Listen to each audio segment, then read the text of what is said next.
جب اللہ کسی سے ناراض ہوتا ہے تو اس کا لباس اتر جاتا ہے۔ تو لباس کا مختصر ہوتے چلے جانا یہ کوئی دلیل اس بات کی نہیں ہے کہ یہ بندہ ترقی یافتہ ہو گیا ہے، بلکہ یہ اس بات کی دلیل ہے کہ اللہ اس سے ناراض ہو رہا ہے، اس کا لباس سکڑتا چلا جا رہا ہے۔ تو لباس کا مکمل ہونا، تینوں مقاصد لباس کے نصیب ہوں۔ سب سے پہلا مقصد لباس کا پردہ ہے، دوسرا مقصد لباس کا گرمی اور سردی کے اثرات سے بچنا ہے، تیسرا مقصد لباس کا زینت ہے۔ یہ تین مقصد ہے لباس کے۔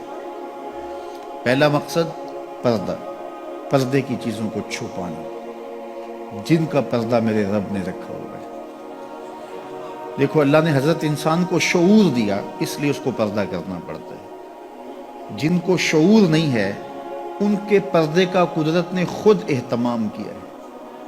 جانوروں کے بال رکھے ہیں اور ان کے کچھ اعضاء اس طرح پیدا کیے ہیں کہ ان کا پردہ رہتا ہے، لیکن جس کو شعور دیا، جس کو فہم دیا، اس کے ساتھ اس کا لباس بھی ہوتا ہے۔ اور شرم اور حیا جب ہوتی ہے تو لباس کا اترنا طبیعت پہ شاہ گزرتا ہے۔ اگر اعضائے بدنیہ کا اظہار ہو لباس سے تو پھر لباس کا یہ بنیادی مقصد تھا تو یہ بھی پورا نہیں ہوگا۔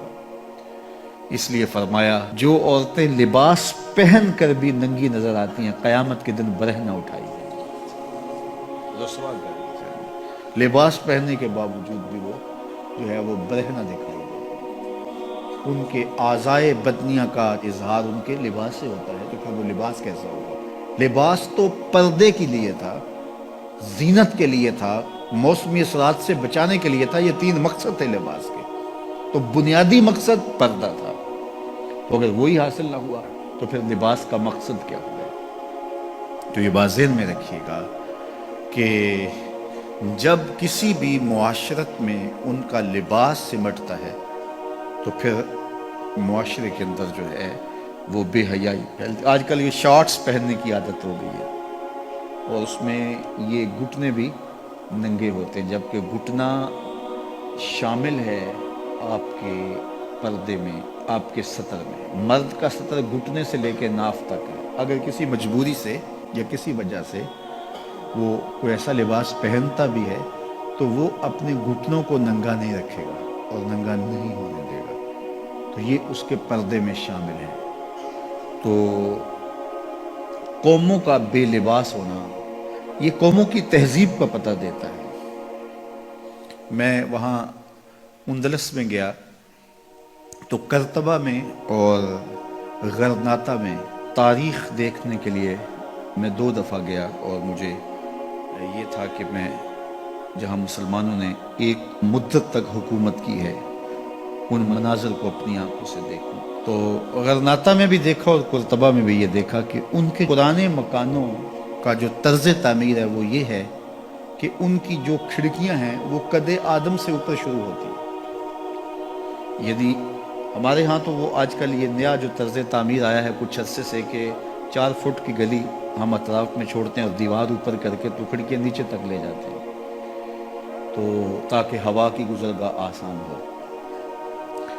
اور جب یہ گلی چھوڑنے کا رواج نہیں تھا تو جو گھر کے کمرے کی کھڑکی ہوتی تھی یا صحن کی کھڑکی ہوتی تھی وہ ڈائریکٹ گلی میں کھلتی تھی۔ تو اس وقت طرز تعمیر جو مسلمانوں کا تھا اور جو دوسرے لوگوں کا طرز تعمیر تھا اس میں فرق تھا۔ جو دوسرے لوگ تھے وہ نیچے سے کھڑکی شروع کرتے تھے اور ہم قد آدم سے اوپر شروع کرتے تھے، چونکہ یہ طرز تعمیر بتاتا ہے کہ اندر کوئی حیا والے رہتے ہیں اور گلی سے گزرنے والے شخص کی نظر اندر نہ پڑے۔ تو میں نے دیکھا ہے کہ مغرب کے اندر تو یہ تصور نہیں ہے کہ قد آدم پہ کھڑکیاں ہوں، لیکن وہاں قد آدم پہ پرانے مکانوں کی کھڑکیاں دیکھی ہیں، تو یہ طرز تعمیر بتاتا ہے کہ مسلمانوں کے خمیر میں حیا رکھا ہے۔ میرے حضور نے سچ کہا تھا، جب ایمان آتا ہے تو حیا آتا ہے، جب حیا رخصت ہوتا ہے تو ایمان بھی رخصت ہوتا ہے۔